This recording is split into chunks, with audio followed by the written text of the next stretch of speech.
Physique-chimie au brevet 2019 Métropole. Carottes glaciaires et climatologie. Des cylindres de glace de formule chimique H2O, appelés carottes, sont prélevés dans les régions polaires et dans les glaciers des montagnes. Ils contiennent des renseignements précieux pour l'étude du climat. L'élément oxygène se trouve notamment sous la forme de 3 atomes stables nommés oxygène 16, oxygène 17 et oxygène 18. À partir de la proportion d'oxygène 18 par rapport à l'oxygène 16 dans la glace, les chercheurs déterminent la température de l'atmosphère au moment de la formation de la glace. Le document 1 nous présente un modèle de l'atome d'oxygène. Le document 2 nous indique les fiches d'identité des atomes d'oxygène stables. Première question, légendez le document 1 en affectant à chaque numéro un nom parmi les propositions suivantes. Noyau, électron, proton, neutron. Alors un atome est constitué d'un noyau central qui est représenté par le chiffre 4. Autour du noyau gravitent des électrons. Ces électrons sont représentés en noir. Donc ils sont désignés par le chiffre 1. Dans le noyau, nous avons deux types de particules, les protons et le neutron. Les protons portent une charge positive, il s'agit donc des particules désignées par le chiffre 2, et les neutrons sont neutres électriquement. Les neutrons sont désignés par le chiffre 3. Quel est le nombre de protons présents dans chacun des 3 atomes d'oxygène? Justifiez vos réponses par une phrase. Alors, il y a 2 façons de procéder. La première est de regarder le symbole du noyau de l'atome. Vous avez O qui est le symbole chimique de l'atome d'oxygène et en bas à gauche est noté le numéro atomique qui désigne le nombre de protons. D'après la notation symbolique 16, 8, O, 17, 8, O et 18, 8, O. Le numéro atomique de ces atomes, de l'atome d'oxygène, est Z égale à 8. Il désigne le nombre de protons. Une deuxième méthode est de regarder le nombre d'électrons de l'atome d'oxygène. Pour chacun des atomes d'oxygène, oxygène 16, oxygène 17, oxygène 18, le nombre d'électrons est égal à 8. Les électrons sont des particules chargées négativement. Les protons sont des particules chargées positivement. Un atome est électriquement neutre. Donc, l'atome possède autant d'électrons que de protons. Comme il y a 8 électrons, il y a donc 8 protons dans l'atome d'oxygène. L'analyse des bulles d'air piégées dans la glace permet de déterminer la quantité de dioxyde de carbone contenue dans l'atmosphère du passé. Le document 3 indique le pourcentage en volume de dioxyde de carbone dans l'air au cours des années. De petit a, en utilisant le graphique du document 3, indiquez le pourcentage en volume de dioxyde de carbone présent dans l'air en 1910. Alors nous allons faire une lecture graphique. Nous allons lire sur la courbe l'ordonnée du point correspondant à l'abscisse 1910. Le pourcentage de dioxyde de carbone dans l'air en 1910 est donc égal à 0,030%.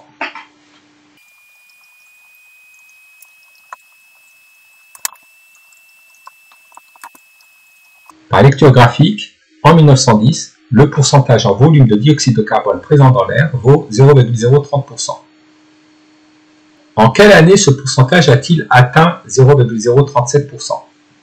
Nous allons procéder à une nouvelle lecture graphique. Nous allons reporter l'ordonnée 0,037% sur la courbe.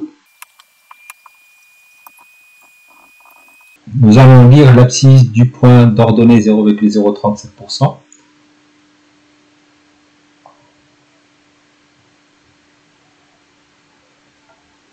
Le pourcentage en volume de dioxyde de carbone dans l'air a atteint 0,037% en 2000.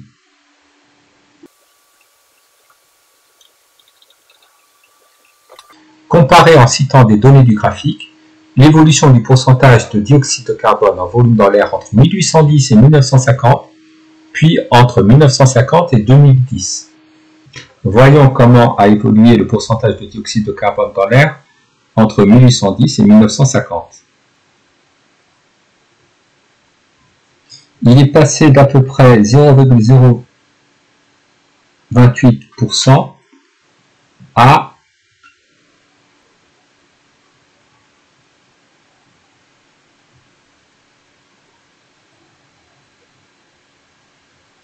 à peu près 0,031%. Donc il a augmenté de 0,03%. Et de 1950 à 2010, le pourcentage de dioxyde de carbone dans l'air est passé de 0,031%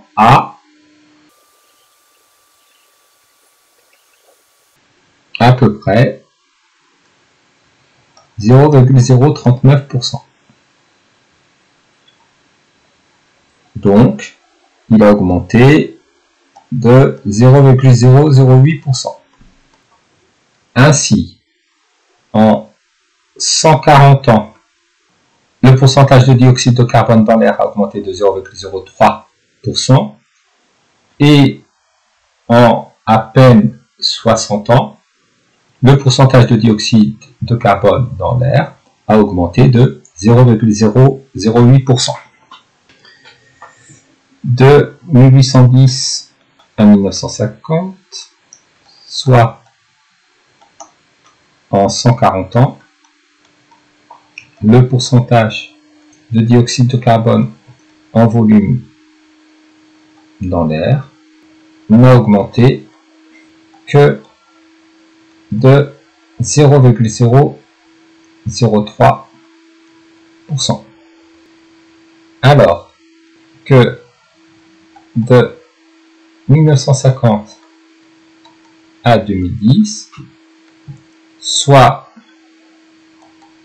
en 60 ans, il a augmenté de 0,008%. On note qu'en une durée plus courte, il a augmenté davantage.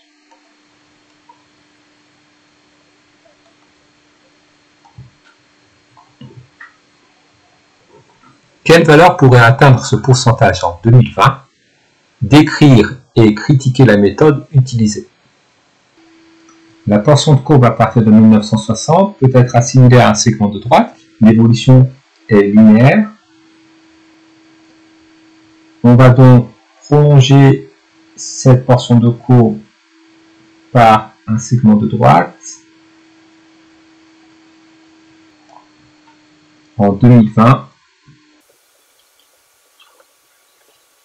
En 2020, on peut donc s'attendre à ce que le pourcentage de dioxyde de carbone dans l'air ait atteint 0,041%. À partir de 1960, l'évolution de la courbe étant linéaire, prolongeons là par un segment de droite. On lit alors qu'en 2020, le pourcentage pourrait atteindre 0,041%.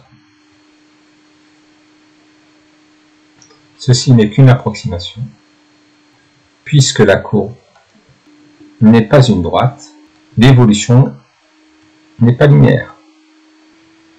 De plus, à cause de certains phénomènes, comme le confinement, l'évolution du pourcentage de dioxyde de carbone en volume dans l'air pourrait varier de façon inattendue.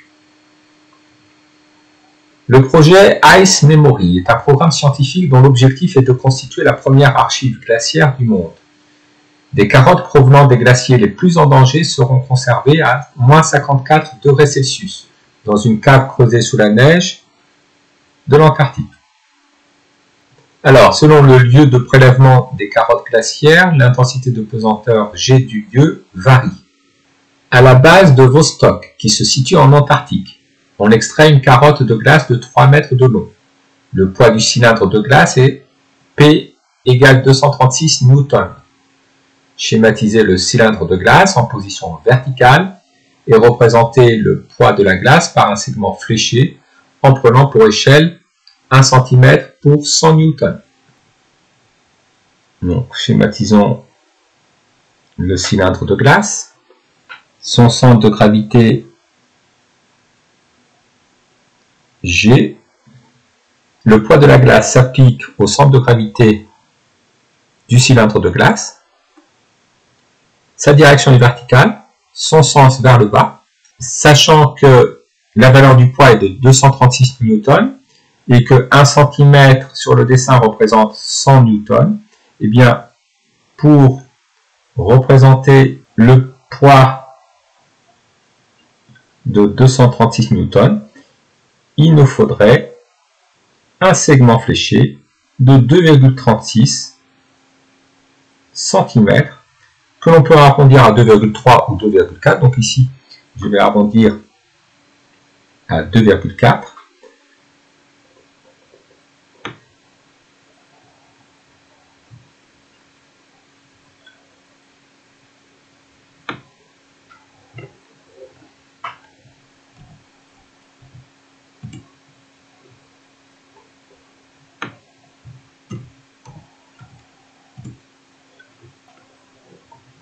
Et on note P avec une flèche près du segment fléché.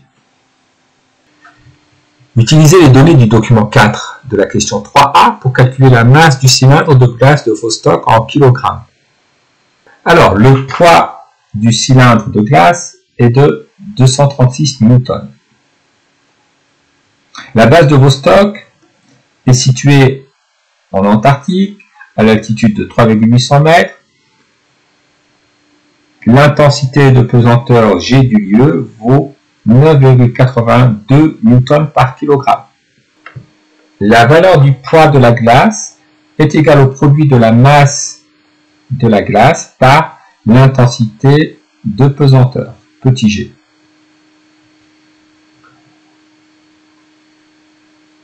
Je vais réécrire cette relation en inversant les membres. M fois petit g est égal à P. Je vais devoir isoler la masse, petit m. Pour cela, comment est-ce que je procède? Je dois éliminer petit g dans le membre de gauche. Pour l'éliminer, je dois donc diviser par petit g le membre de gauche. À cause de l'égalité, je dois également diviser le membre de droite par petit g. Dans le membre de gauche, g se simplifie, g divisé par g, ça donne petit a, il nous reste petit m égal à P sur G. Dans cette formule, le poids est exprimé en newton, G en newton par kilogramme, et donc la masse en kilogrammes.